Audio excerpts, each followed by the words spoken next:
It was Halloween night 2016. It was my first October living on my own. I had rented a 1930s Sears home in a working class area of town. Sears homes were popular in my area in the 1930s, and hundreds were built here. They're all about the same design. Some are renovated and others are vacant. Mine was renovated. The vacant ones are often taken over at Halloween to create haunted houses. There was one on my street. They are great charity fundraisers, and the one on my street supported the high school football team. If you remember, 2016 was the year of the killer clown sightings, and Halloween took place right at the peak of these mysterious and terrifying sightings. Kids were being kidnapped by evil clowns, and all kinds of things were being reported. Many parents would not let their children go trick or treating this year because of the gruesome stories in the newspapers. I didn't believe much in the killer clown chatter. I thought it was just a story that kept children home, but it was all over the news, so who knows? Two friends would come to my new place and hang with me, handing out candy to the little kids coming to the door. Mary, Jana, and I have been besties since kindergarten. After a couple of hours, the doorbell stopped ringing, and the three of us chatted about scary Halloween stories we had heard and experienced. But this night would become a chilling nightmare far more dangerous than the horror stories we were telling. Mary suggested we walk up the street looking at house decorations and go to the haunted house at the end of the block. She said she had heard it was super scary. I said we were too old for that stuff, but Jana convinced me otherwise. So we all agreed it would be fun, and it was Halloween, so why not? When we arrived, a line of kids was waiting to go in. From the outside, it looked junky, like it had been set up by high schoolers in a few hours. It didn't look spooky, with sheets tied from trees to look like ghosts flying around. A walk through the house wasn't scary. I got spooked several times when a skeleton and a gorilla jumped out at me. But that was about the extent of it until three clowns in really great costumes with painted faces. They went to a lot of trouble to create their costumes. What was scary was that they continued to follow us after they scared us on the path through the house maze. All the other actors maintained a room or closet in the house, but these three clowns harassed us as we went from room to room. They literally followed us until we exited the haunted house. They really ruined the fun for us. We returned to my house and settled into the living room, turning on a movie to end the evening watching. About an hour later, the doorbell rang. It was too late for trick-or-treaters, so Jana said just ignore it. I didn't have any candy left anyhow to give out. So we continued watching our movie. A few minutes later, Mary said, "I hear knocking at the back door. I think we are being pranked. I'll flick the light on and off and scare them away." We were giggling and annoyed by the interruption. It had to be some neighborhood kids doing Halloween tricks. Mary returned to the living room and settled back onto the couch with Jana and me, watching the movie. Then I glanced up at the front window with a sheer curtain pulled, not the full drape, and the three clown faces from the haunted house were staring at us through the sheer. We screamed, and the one clown struck the window with a baseball bat. There was the blunt sound of the bat on the window, followed by the sharp sound of shattering glass. Horrific demonic clown laughter filled the living room. We three girls ran for the back door to escape the house. But as we got to the kitchen door, one of the clowns was already standing there, barring our escape. He held up a knife and gave an evil smile. I grabbed the iron skillet sitting cold on the stove. I will not go down without a fight. Mary is already on the phone with the 911 dispatch. Jana is screaming, "We have called the police." Pounding, the total weight of a grown man could be heard slamming into the front door. It shook, threatening to give way under the ramrod attack by the third clown. We huddled in the kitchen with just the iron skillet for defense when we heard the sirens of police cruisers approaching fast. Everything fell silent. 2 minutes later, an officer calls out, "Police! Anyone in there?" I shouted, "Yes, there are 3 of us. 3 killer clowns who have attacked us are running in the back alley." K9 unit was requested, but the 3 killer clowns were not found. They had vanished into the night. We had only one way to identify them other than they were big, and their costumes and painted faces were done well, not sloppy work. They clearly were not pranksters and weren't there to rob us. Their intentions were much, much worse. Why they targeted us, I don't know. Halloween on campus is highly anticipated, and my sorority plans a month in advance what costume we will wear. One year everyone was a witch, and in another, all were space aliens. We created a theme and decorated the house, dressing to match. This year it was a circus-themed Halloween party. Costumes of bearded ladies, muscle men, tightrope walkers, a few lions, tigers and bears and clowns. Of course, there was no need to send invitations as our house was notorious as the place to be on Halloween.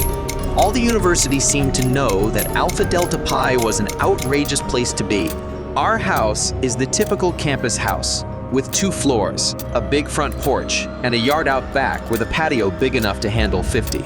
The living room is large, and we push the couches up against the wall to provide a place for our costumed guests to congregate. The bar was set up in the kitchen. When I say bar, I mean a couple of kegs of beer and plastic cups. UNC is huge, so a bunch of parties were going on Halloween. I walked around the living room in a leopard costume and chatted with the guests. I recognized most of them even though they were wearing disguises. But this one guy was wearing a clown costume, and I had no idea who he was. He was wearing a rubber mask covering his whole head instead of painting his face. So I had no clue who it was.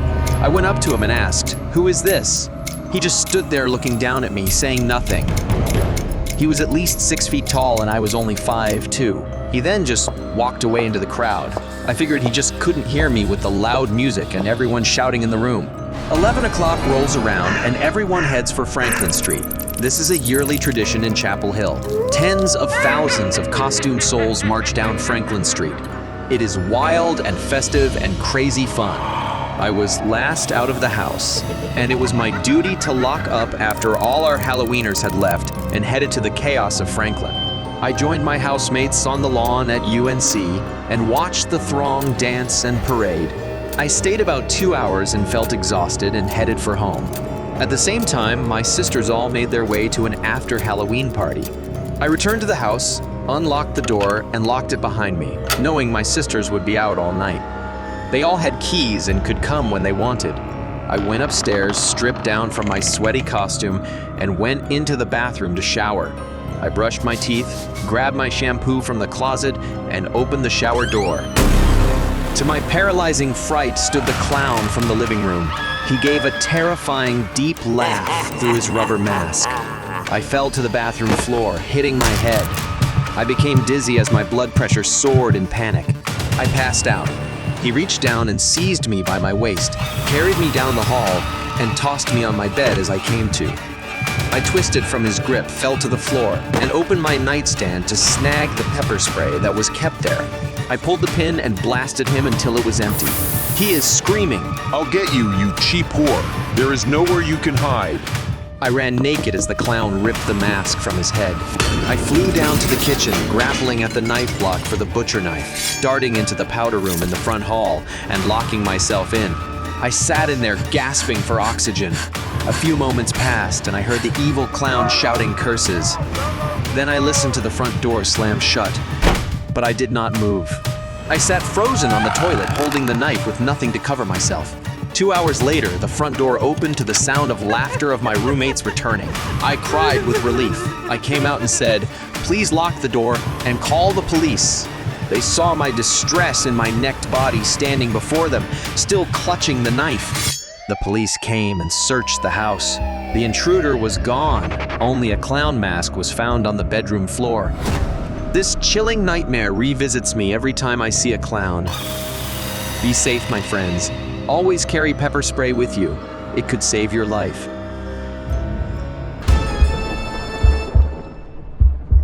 At 14, I was a bit too old to go trick-or-treating. Still, my neighborhood friend convinced me, saying it would be our last opportunity to collect free candy. We live in an upper-income neighborhood, so the houses all have big yards and long driveways. It takes a long time just to cover a dozen homes.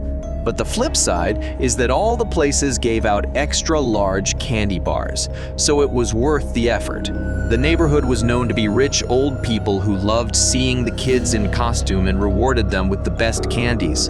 Because of this reputation, it wasn't unusual to have a throng of kids running through the neighborhood on Halloween who came from other areas around the city. We went to the Halloween shop at the mall and got great costumes to celebrate our last time at Beggar's Night. I am Spider-Man, and my friend is Batman. We both have always liked superheroes. Anyway, on Halloween night, we had been out for about an hour and came to an unfamiliar house. It was older than most of the neighborhood homes and less cared for. It was down a twisted drive that was rather dark. Only the porch light was on, and a few decorations of a jack-o'-lantern with a candle and a spider hanging from the door lamp. There were no other kids or parents in cars at this house. Only an old gray van was parked in front of the garage. We could see the glow of lights emitting from the curtained windows, so we knew someone was home. We rang the doorbell and stood with our bags held open in front of us.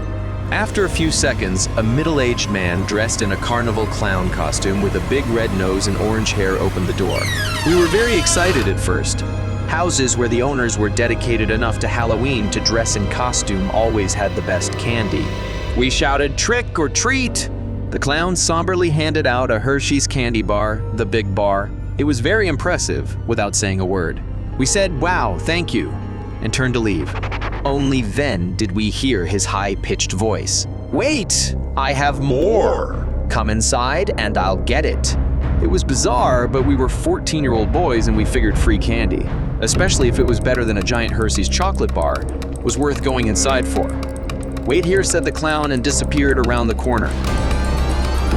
The entry hall was filled from floor to ceiling with Polaroid pictures of different children in Halloween costumes. The clown reappeared with the Polaroid camera held in two hands near eye level. In his high-pitched voice said, "I always capture my trick-or-treaters." Our mouths gapped open. What did he mean? He always captures his trick-or-treaters. We turned to the door and pulled on the handle. It did not budge. A flash from the Polaroid lit our eyes and blinded us. A high-pitched laughter filled the front hall. The clown was clapping his hands in delight. We dropped our candy sacks and pulled on the heavy door together, and it moved enough for us to squeeze through into the dark driveway. I looked back as we ran, and the clown was going to the van parked at the garage. The street was empty of trick-or-treaters when we re-emerged from the driveway. The sound of the old van starting and turning to follow us sent shivers down our backs. We hid under a bush across the street as the headlamp beam of the gray van swept over us, and the van disappeared down the road. We crawled out from under the bush and realized as we walked on the road that there was a chance the gray van would reappear. There was nowhere to run, nowhere to hide. All the driveways were long to the houses, and now all the houses were dark. As we walked carefully, we came to the park entrance, and there, with its lights off and engine on, was the gray van and the clown sitting unmoving at the steering wheel. "Run!" I shouted to my friend, but he was already running. The van headlamps snapped on, and the screeching of tires pierced the night air. The high beams covered us briefly, and we bounded off the road into a culvert, tumbling to the ground in our haste. The van rumbled to a halt. The engine idled. The door opened, and the clown stepped out. He walked to the edge of the culvert and, in his high-pitched voice, laughed hysterically. Then he said, "You forgot your candy!" He laughed again in a demonic, scary voice. He tossed our 2 candy bags to us, turned around, and drove away. Happy Halloween! If you enjoyed this video, please subscribe